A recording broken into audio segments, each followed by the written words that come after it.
세계에서 가장 대중적인 고전이 뭐라고 생각하십니까? 제가 가장 대중적이라고 생각하는 이 고전에 등장한 내용 중에 적어도 한 구절, 한 가지 에피소드 정도 떠올리지 못하는 분은 아마 거의 없을 것 같습니다. 생각해보면은 여기 담긴 이야기는 너무도 시적이고 또 상징적이라서요. 그 문학적 깊이마저 대단합니다. 개인적으로는 갖가지 방식으로 왜곡되고요. 악용되는 현실이 또한 세태가 답답하기도 합니다. 국민TV 라디오 30분 책 읽기 11월 11일 월요일 순서 시작합니다.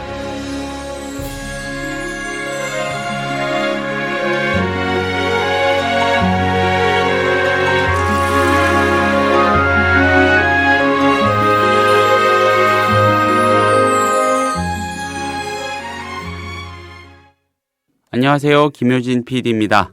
주말 잘 보내셨죠? 제가 오프닝에서 너무 뜬금없이 질문만 던져놓고 말았습니다. 오늘 얘기해볼 책은 고전 중에 고전, 성경입니다. 월요일 코너입니다. 이윤호의 고전 읽기가 준비되어 있는데 이윤호 선생님이 오늘은 성경을 한번 얘기해 보신다고 합니다. 잠시 뒤에 모시고 얘기 시작하겠습니다.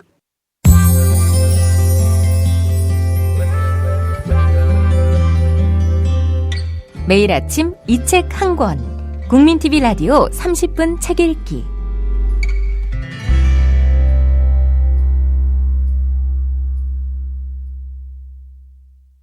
선생님 안녕하세요. 예, 안녕하세요. 네, 잘 지내셨죠? 예. 성경. 예, 고전이죠. 아, 예. 예, 고전이라고 표현을 하면은 너무 드라이해서 이 영성이라는 의미를 조금 베껴낸 것 같아가지고 이 신자들에게는 조금 거북할 수도 있겠습니다만은 어쨌든 아주 많은 비신자들에게는 여전히 고전입니다. 예, 얘기를 시작을 해주시죠. 예, 오늘은 이제 거룩하지만 이상한 도서관. 거룩한 도서관이죠. 성경에 대한 이야기를 좀 해볼까 합니다. 네. 물론 전제는 저는 크리스찬은 아닙니다. 네. 그런 점에서 제가 이렇게 말씀드리는 게 어찌 보면 좀 위험할 수도 있죠. 왜냐하면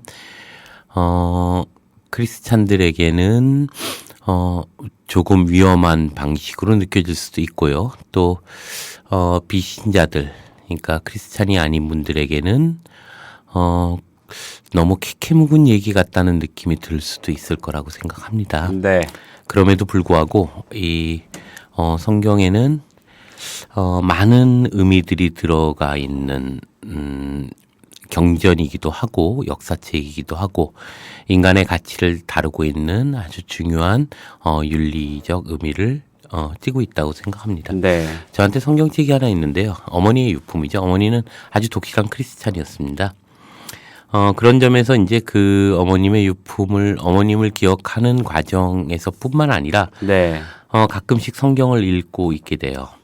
그것은 어찌 보면 성경은 문명을 이룩하는 과정에서 존재했던 수많은 지혜가 만든 거룩한 도서관이기 때문이죠. 네. 자연과 인간, 또 인간과 인간 사이에 만들어지는 유장한 역사가 있고 욕망과 가치 사이에 존재한 엄청난 그 안에는 기량도 있다고 생각됩니다.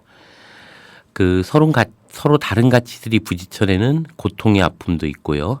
또 그 상처 사이에서 피어나는 어떤 인문성의 위대함도 보게 됩니다. 그래서 그 성경은 저한테는 어머님이 떠듬떠듬거리면서 저한테 읽어주셨던 이야기 책이기도 하고 네. 또 수많은 은유가 각 행간과 자간 사이사이에 숨겨놓은 어떤 보물찾기 같은 어떤 게임 같다는 느낌도 듭니다. 준엄한 시대에 또 소명의 기록이기도 하고 어느 작은 오솔길에서 발견되는 작은 풀잎들의 사각댐처럼 이름 없는 수많은 사람들의 절절한 삶의 기록이기도 하다는 생각도 하게 됩니다. 최근에 이제 대형교회 목사를 중심으로 하는 다양한 파문들이 연이어서 터지고 있죠. 네. 세습 문제부터 시작해서 그런 어떤 회계상의 비리들 또 목사로서 하기에 어려운 반윤리적 행태들 이런 문제들을 보면서 저는 성경을 좀 다시 한번 보게 됩니다. 이런 생각을 해봤는데요. 사람들이 노노나 노자나 장자 혹은 불경 등을 보면 그것을 볼 때 사람들이 그 얘기를 할 때 일반 사람들의 특징은 성경과 조금 다릅니다. 네. 저는 개인적으로 이제 성경이 정말 재밌을 뿐만 아니라 그 안에는 다양한 콘텐츠들이 그리고 그 콘텐츠들 안에는 인간의 삶의 어떤 절절한 삶의 밑바닥의 이야기부터 시작해서 우리의 삶의 가치를 묻고자 하는 의미들이 오롯이 다 녹아 있다고 생각합니다. 그것도 역사적 사건들을 통해서 네. 되어 있죠. 그런 점에서 불경이나 어쩌면 그 도경 또 육가에서 보고 있는 논어나 맹자나 사서들과 다르게 훨씬 더 풍요롭다는 느낌을 듭니다. 그래서 그럼에도 불구하고 성경을 사람들이 기피하는 문제가 뭘까 이런 생각을 해봅니다. 예를 들면 크리스찬에게는 그렇지 않지만 비크리스찬들에게는 성경이라고 하는 거 왠지 회피해야 될 어떤 것들을 보여주게 되는데요. 성경은 여전히 저들의 것이라는 느낌이 있습니다. 기실 성경은 우주의 원리와 삶의 태도를 이야기하는 철학서로서의 도덕경이나 삶의 가치의 본질을 묻는 논어, 우주와 생의 비밀을 담고 있는 다양한 불경들에 비해 훨씬 다채롭죠. 그 속에는 우주관과 가치로서의 윤리관이 있고 신화와 역사뿐만 아니라 낭만적 시가와 환타지 문화까지 아우르는 그야말로 거대한 도서관이죠. 그런데 왜 그럴까 이런 생각을 해봅니다. 비신앙인들에게 비크리스찬들에게 성경은 결코 지혜롭지도 거룩하지도 다채롭지도 않은 그저 저들의 전문서죠. 불교를 신봉하는 그러니까 절에 다니지 않는 사람들에게도 불경은 읽히고 유가나 도가를 숭상하지 않는 이들에게도 논어나 맹자나 도덕경은 일상적인 지혜의 책으로 자리 잡고 있는데 성경만큼은 그 자신의 가치가 그토록 폄하될까 하는 생각을 해보게 됩니다. 그 전국시대 말이죠. 진나라의 정치적, 철학적 영광과 자극을 준 한비라는 사람이 있죠. 네. 그 한비가 쓴 한비자에 보면 이런 얘기가 있습니다. 물이 불을 이길 수 있는 것은 자명한 이치다. 그러나 가마솥을 그 중간에 주면 물은 끓어올라 모두 위로 증발하지만 불은 솥 아래서 기세 좋게 타올라 물이 불을 이길 수 있는 능력을 상실하게 된다라고 얘기합니다. 혹시 성경이 네. 많은 이들에게 마치 물이 그렇듯이 삶을 성찰하고 의미 있는 진정성으로 나아가게 하는 지혜의 자극인데 그 가운데 혹시 과도한 뭐라고 할까요? 지도자, 그 종교 지도자, 목사님이나 이런 등등의 어떤 가마솥이 있어서 네. 하나의 생각만으로 그 풍요로운 성경을 몰아가기 때문에 그 세상의 가치 속에 자리 잡지 못하고 있는 것은 아닌가 이런 생각도 하게 됩니다. 즉 성서 안에서 존재해왔던 수많은 지혜의 어떤 의미들이 네. 어쩌면 목사님에 의해서 가로막혀지고 목사님에 의해서 그것이 도리어 더 의미 있게 다가가지 못하게 하는 것은 아닌가. 마치 물이 불을 이길 수 있지만 그 사이에 가마솥이 가로막고 있음으로써 물은 증발하고 불은 기세 좋게 타오른다고 한비가 얘기하듯이 그 가마솥의 지금 현실에 어떤 교회 특히 대형 교회의 자리 속에는 그러한 가마솥이 있는 건 아닌가. 네. 그러고 나서 다시 성경을 한번 생각해 보게 되는데요. 그 안에 녹아있는 하나님의 나라에 대해서 생각하게 됩니다. 그리고 크리스찬들이 말하는 그런 어떤 하나님의 나라는 뭘까 이런 생각을 하게 되는데요. 성경에 보면 이런 얘기가 있습니다. 하늘나라는 이와 같습니다. 어떤 사람이 겨자씨를 가져다가 밭에 심었습니다. 그것은 모든 씨 중에 가장 작지만 자라고 나니 모든 식물 중에 가장 크게 되었습니다. 새들이 그 나무에 와서 가지들 사이에 둥지를 틀었습니다. 예, 성경에서 하나님 나라에 대한 비유죠. 겨자씨 네. 비유. 겨자씨가 가장 작지만 자라고 나니 모든 식물 중에 가장 컸고 거기에 새들이 와서 그 가지들 사이에 둥지를 틀게 됩니다. 네. 결국 하나님 나라라고 하는 것이 성경에 의하면 이 씨앗의 성취는 결국 썩음에 있습니다. 그래서 이 씨앗이 썩지 않으면 겨자씨 하나로 남게 되는 거죠. 그러나 썩으니까 비로소 거대한 나무로서 자랄 수 있었던 것이죠. 당시 예수는 썩다 못해 문드러진 그 팔레스타인 민중들에게 무엇을 얘기하려고 했을까 생각해 보게 되는데요. 그 스스로 단독자로서의 자기가 아닌 무엇인가의 절대 권력에 대한 희망을 지닙니다. 그것은 분노이지만 자신이 아닌 백의 힘에 대한 과잉된 기대겠죠. 그래서 그 당시에 팔레스타인 민중들은 무엇인가 그 백이 오는 것을 기다렸고 그게 선지자였고 어쩌면 예수에 대해서도 그런 기대를 가지고 만나고 있지 않았는가. 권력에 대한 어떤 백에 대한 그 무한 권력에 대한 어떤 힘 그리고 끊임없이 박해를 받고 있었던 팔레스타인 유대인들에게는 그러한 어떤 머지않아 오실 메시아에 대한 어떤 갈급한 어떤 것이 있지 않았을까. 그래서 그것은 분노지만 그것은 어쩌면 자신이 주체로서 주인됨으로써가 아니라 백에 대한 어떤 뒷배경 그런 것에 대한 노예적 태도로서 그런 절대 권력에 대한 희망을 가지고 있었던 것은 아닌가. 그래서 팔레스타인 민중에게는 예수는 하나님의 아들 절대 권력이고 이는 노예의 권력, 메시아에 대한 욕망이었을 것이라고 생각합니다. 군림한 자의 욕망이고 지배하는 자의 오만인 거죠. 예수가 이야기하고자 했던 그 썩음은 그러한 어떤 노예적 과잉 상태에 대한 경고이기도 하고 네. 또 그 오만에 대한 질타는 아니었을까.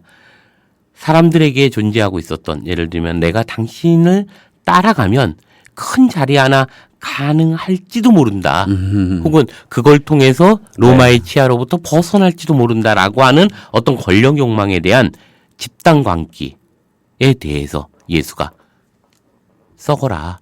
너의 그 욕망에 대해서 네가 그걸 스스로 버리지 않으면 하나님 나라를 볼 수 없다고 얘기했던 경고는 아니었을까 이런 생각합니다. 네. 그러기에 어떤 성김과 썩음에 대한 가치를 끊임없이 이야기한 것은 아닐까.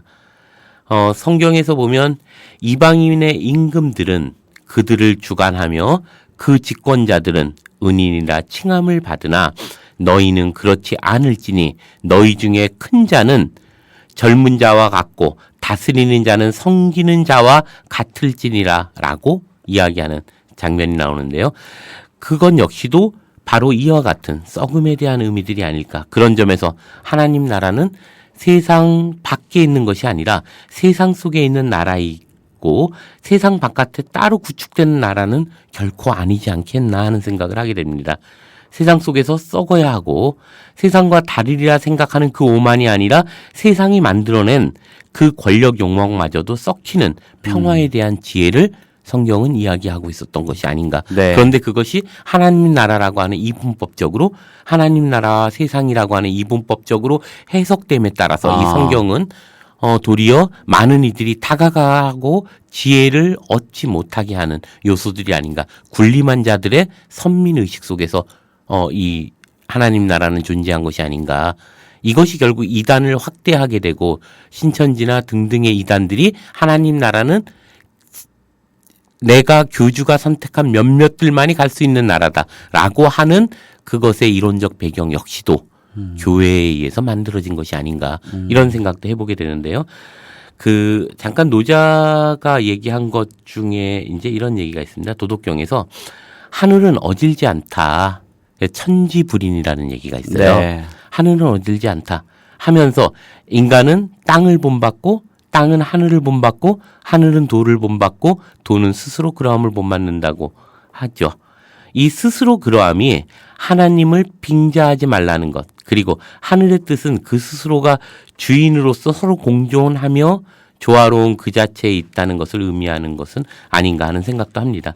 그러기에 이 문제를 노자의 도덕경의 첫 장을 변형해 보면 하나님이라고 이것이 하나님이야 믿는 어쩌면 크리스찬이 믿는 모두를 일컫을 수는 없겠지만 그 하나님은 진정한 하나님이 아니고 하나님이라 이름 붙일 때 그것은 진정한 하나님이 아니다. 그러므로 언제나 욕심이 없으면 그 신비함을 볼 수 있고 언제나 욕심이 있으면 그 현상만을 보고 우길 것이다라는 것이 노자의 도덕경으로 한번 이야기해 본다면 가능하지 않겠나 이런 생각을 합니다. 다시 이런 교회에 대한 생각을 해보는데요. 고린도전서에 보면 이런 얘기가 있죠. 교회는 그리스도의 몸이라는 얘기가 있습니다. 그 의미를 한번 생각해 보면 그 그리스도의 몸됨은 세상 속에서 흩어져 썩어질 때 네. 비로소 교회는 성립할 수 있는 것은 아닌가. 바울식으로 보면 첫 발을 내딛는 순간 구원은 시작된다고 말하는 것처럼 교회는 세상 속에서 스스로 오만함이 무너져서 세상으로 돌아온 탕자가 될 때 비로소 교회는 몸됨으로서의 의미를 가지고 있는 것은 아닌가 하는 생각이 듭니다. 결국 모이고 축척하고 담장을 치고 그리고 무엇인가 거기서 너와 나를 분리시킬 때 그곳엔 그 교회에 그리스도의 몸됨은 저는 없다고 생각합니다. 썩으려 하지 않을 때 세상을 자신이 썩지 않을 때 그리고 썩으려 하지 않을 때 세상은 사막으로 만들어 버린다는 생각을 합니다. 그렇게 세상을 이분법적으로 분리시키고 자신만의 계토를 구축할 때 정말로 교회는 썩어진다는 생각이 듭니다. 그래서 세상에 대해서 스스로가 썩어지지 않을 때 노예적 권력 욕망에 의해서 썩어지게 되고 교회를 사유하고 교회 공금을 횡령하고 성폭행을 자행하고 세상을 막이라고 규정해 자신을 합리화하게 되는 정말 스스로가 더 썩어지는 모습들을 보게 되는 거죠. 이것이 결국 현대교회가 갖고 있는 특히 우리 대형교회들이 갖고 있는 어떤 물량주의와 승리주의가 결국 세상을 타자로 마귀의 것으로 만들어 버리는데 그 만들어 버리는 데는 스스로가 하나님의 몸됨을 지키지 못하기 때문에 그런 것은 아닌가 네. 이런 생각을 하게 되고요. 이 권력 욕망을 악취로 썩게 만들어낸다는 생각이 듭니다. 그 논어에 보면 이런 얘기가 있죠. 군자는 화합하나 같으려고 하지 않고 소인은 화합하지 못하면서 패거림만 지으려 한다고 하는 얘기가 있습니다. 그래서 군자는 화이부동하고 그리고 소인은 동의불화한다 이런 얘기가 있죠. 결국 오늘날의 교회가 가지고 있는 아이러니한 어떤 현실은 아닐까. 그래서 교회가 있을 때 진정한 교회는 없지 않나 생각합니다. 크리스찬이라고 할 때 소금과 빛은 없다고 생각합니다. 세상에 대해서 승리하려 할 때 교회는 없죠. 목사에 의해서 성경이 규정될 때 그 지혜와 가치로 가득 찬 거룩한 도서관은 사막이 됩니다. 흩어질 때 도리어 교회는 저는 있다고 생각합니다. 패거리가 아니라 홀로 조용히 묵상할 때 교회는 있죠. 먼저 손 내밀고 먼저 웃고 다른 종교나 다른 가치들로부터 지혜를 얻고 존중할 때 비로소 교회는 있다고 생각합니다. 그래서 도덕경에 이런 얘기가 있죠. 그러므로 도가 모든 것을 낳고 덕이 모든 것을 기르고 자라게 하고 양육하고 감싸주고 실하게 하고 먹여주고 덮여줍니다. 낳으나 가지려 하지 않고 이루나 거기에 기대려 하지 않고 기르나 지배하려 하지 않습니다. 이를 일컬어 그윽한 덕이라고 합니다. 이 그윽한 덕이야말로 성경이 이야기하는 하나님의 뜻이고 교회가 존중해야 하는 하늘의 질서가 아닌가 이런 생각도 합니다. 네. 결국 돈은 언제든지 억지로 일을 하지 않고 그러나 안 되는 것이 없다고 하죠. 임금이나 제후가 이를 지키면 온갖 것이 저절로 달라지고 저절로 달라지는데도 무슨 일을 하려는 욕심이 생기면 이름 없는 통나무로 이를 누르게 된다고 하죠. 이름 없는 통나무는 욕심을 없애니 욕심이 없으면 고요가 찾아들고 온누리에 평화가 깃들 것입니다. 이게 결국 도덕경에서 이야기하는 하늘의 뜻인데요. 이것이 어쩌면 오늘날 한국 교회에 던지는 하나님의 또한 목소리는 아닐까 이런 생각도 하게 됩니다. 결국 우리가 하나님의 뜻이라고 이야기하는 것을 어쩌면 목사의 욕망을 하나님의 뜻이라 일컫고 존재하는 승리주의와 물량주의가 오늘의 기독교를 지배하고 있지 않는가 이런 네. 생각도 좀 들게 됩니다. 세속에 대한 무조건적인 배타성. 예. 성경을 저는 아주 잘 아는 사람은 아니지만은 어디에도 그런 지침은 없지 않습니까? 없죠. 예. 종교라는 게 전파열을 전제로 성립을 하는 거고 전파열이라는 거는 역설적으로도 베타성을 또한 전제로 하는데 예. 이상하게 그게 너무 많이 표출이 되는 것 같기도 하고요. 그렇죠. 네. 도리어 그런 당시에 팔레스타인에 이제 있었던 예수의 행태를 보면 네. 저는 이런 생각을 하는데요. 그 당시에 그러한 권력 욕망이나 네. 또 권력자에 대해서 그리고 그러한 배타적인 율법주의자들에 대해서 채찍을 네. 들었다고 생각하거든요. 음. 그러니까 예수의 입장에서 보면 그러한 율법이야말로 도리어 하나님의 뜻을 거스르는 것이라고 본 것이고 네. 그래서 사람을 위하여 안식일이 있는 것이지 안식일을 위해서 사람이 있는 것은 아니다. 라는 어떤 유명한 명언이나 예수가 이야기하고 있는 하나하나가 결국은 그러한 배타성에 대해서 끊임없이 문제를 제기했고 질타를 했고 경고를 했던 것들이 아닌가. 그래서 그러한 율법주의자들이나 그러한 자신들의 욕망만을 실현하려고 하는 어떤 제자들조차도 네. 예수는 그것에 대해서 아주 강력하게 비판했던. 그래서 스스로의 몸을 그야말로 희생함으로써 하나의 종교를 만들어냈다라고 한다면 네. 그 희생의 가치는 무엇일까? 그것은 세상에 대하여 스스로가 낮아짐으로써 썩음으로써 그 가치를 이루려고 했던 것은 아닐까 이런 생각을 하게 됩니다. 그래서 세상의 빛과 소금이라고 하는 것은 사라지는 것을 의미하는 거거든요. 세상을 위해서. 그래서 세상의 부패를 막기 위해서 스스로는 사라지는 것. 그것은 불교나 독가에서 이야기하는 화강동진이라고 하는 정말 빛을 가리고 먼지와 같이 되는 것을 의미하는 것이기도 하고 이러한 교회가 물량주의나 승리주의 그리고 그러한 선민주의를 벗어나지 않을 때 저는 교회는 점점 더 위험해지지 않나 이런 생각을 좀 하게 됩니다. 네, 그 세상에 대해서 자기를 낮춘다는 거의 전제는 세속을 속세를 인정한다는 거겠죠. 그렇죠. 그걸 부정하면 안 되는 도리어 거죠. 그 안에서 저는 하나님의 세상이 있는 것은 아닌가 이런 생각을 합니다. 감히 신앙인이 아닌 상태에서 이 얘기를 쉽게 얘기할 수는 없다고 생각합니다. 그냥 개인적인 관점에서 보면 세상과 교회는 분리되는 것이 아니라 그 안에 존재하고 상호 공존하고 그럼으로써 분리할래야 분리할 수 없는 그 가치를 실현하는 과정 속에서 저는 그 안에 교회가 있고 그 안에 신앙이 있어야 하는 것은 아닌가 이런 생각을 하게 됩니다. 저도 사실은 지금은 이제 종교가 없습니다만은 그 기독교 유아 세례를 받고 그래요? 뭐 그랬어요. 모태 신앙입니다. 사실 근데 자라면서 많이 들은 말 중에 이런 표현이 있어요. 뭐 친척 중에 어떤 분이 그 교회 음악을 하시는 분이 계십니다. 이런 표현 자주 하세요. 세상 노래. 세상 노래를 좀 잘 안 부른다 이런 식으로 표현을 하거든요. 말 속에 이분법적 태도가 그렇죠. 항상 있는 거죠. 그거 얼마나 무서운 표현입니까, 사실. 세상 노래가 도대체 무엇이며 세상 노래가 다 나쁜지에 대한 판정은 누가 내린 걸까요?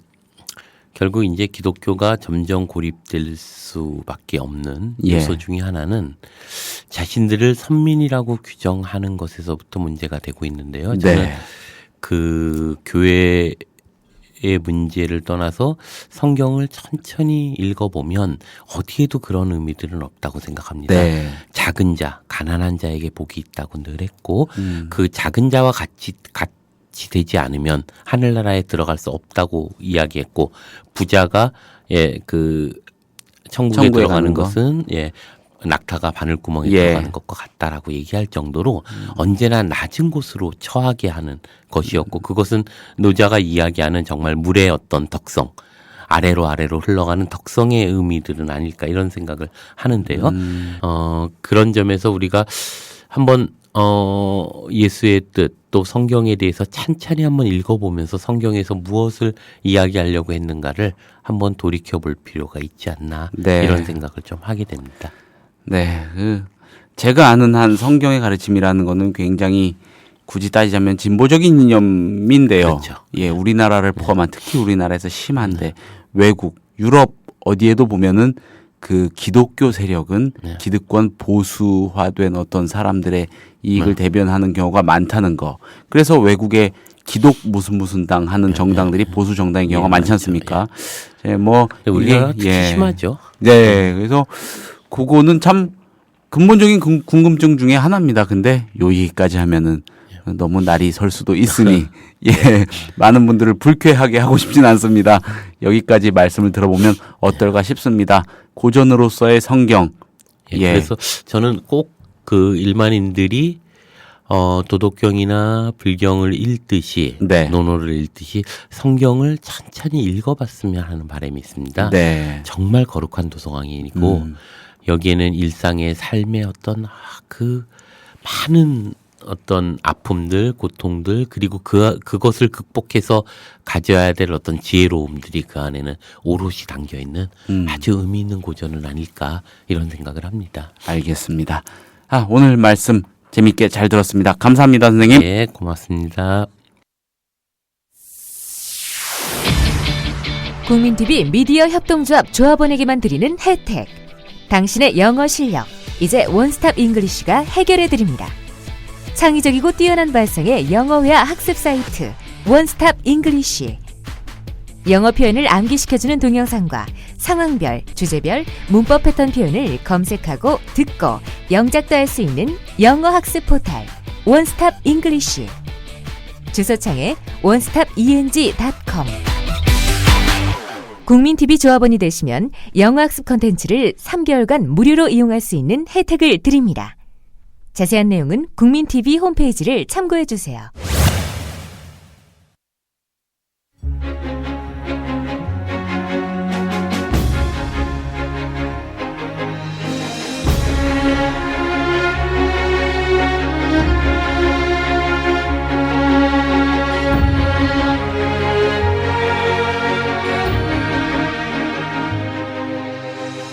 (11월 11일) 월요일에 30분 책 읽기가 소개한 책 고전은 성경이었습니다. 어떻게들 들으셨고 어떻게들 생각하시는지 참 궁금합니다. 감사합니다. 저는 내일 또 인사드리겠습니다.